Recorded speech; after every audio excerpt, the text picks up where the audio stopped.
Dan, it's already been a strange trip. Let's just go back to this recent Saturday when all of a sudden the decision was made to try to get Brooklyn in. Explain.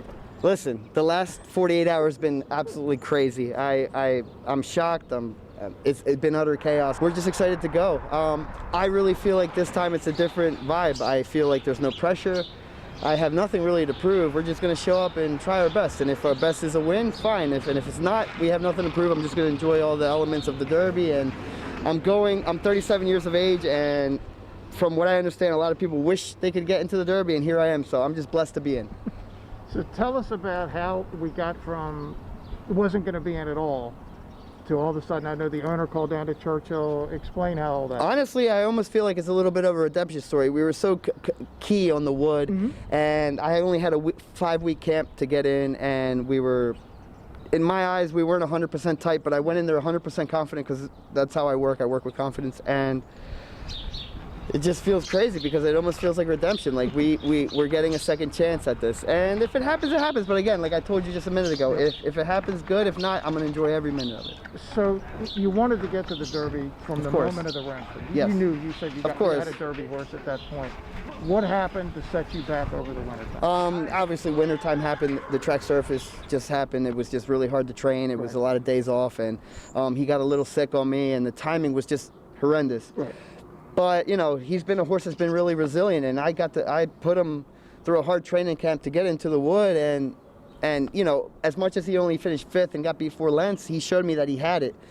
And now I feel like this is his time to shine, and he's really ready and fit, and I feel like his ability to actually compete with these horses is all there. I know he's the underdog, but I'm not afraid of anybody. The fact that he was inside in the wood never really got a great chance to run. Did you see it that way? Yeah, I saw that same trip. He had a really rank trip, just a strangle trip the whole time.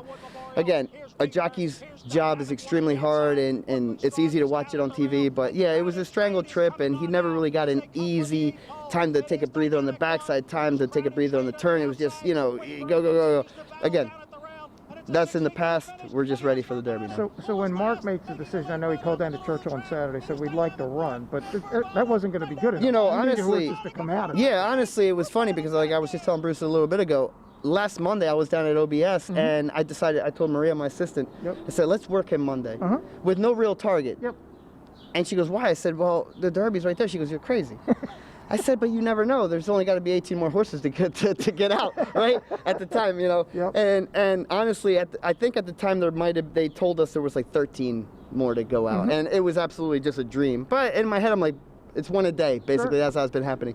And come Saturday, we heard there was 2 more, and we're in. And I'm like, oh my God, 2 more, and there's a whole nother week. I said, 2 more, something has to happen, right? And sure enough, Sunday night we got the call. They said, hey, Brad Cox is out, you're in. And it had to happen Sunday, otherwise you wouldn't have been able to get there. Absolutely, and I told my partner Mark, I said, Mark, if it doesn't happen Sunday, I'm not going to chance it with Monday because we have to be there by Tuesday. Sure enough, it happened Sunday morning, and here we are.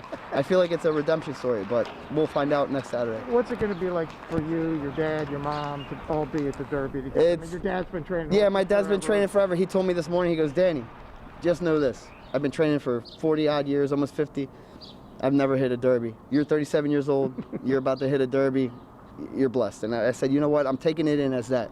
He said, I'm going to enjoy myself, and whatever happens, happens. Zero pressure. And you're hitting a Derby with a $5,000 horse. With a $5,000 horse, so that gives me less pressure. So if I shock the world, I shock the world. And you're hitting the Derby with a jockey who got taken off one of the favorites and ends up on yours. Isn't that? I think all of this is a little ironic. I don't want to say it's fate, but it might be fate. And again, it's just a little crazy. I want to thank my assistant, Maria Remedio.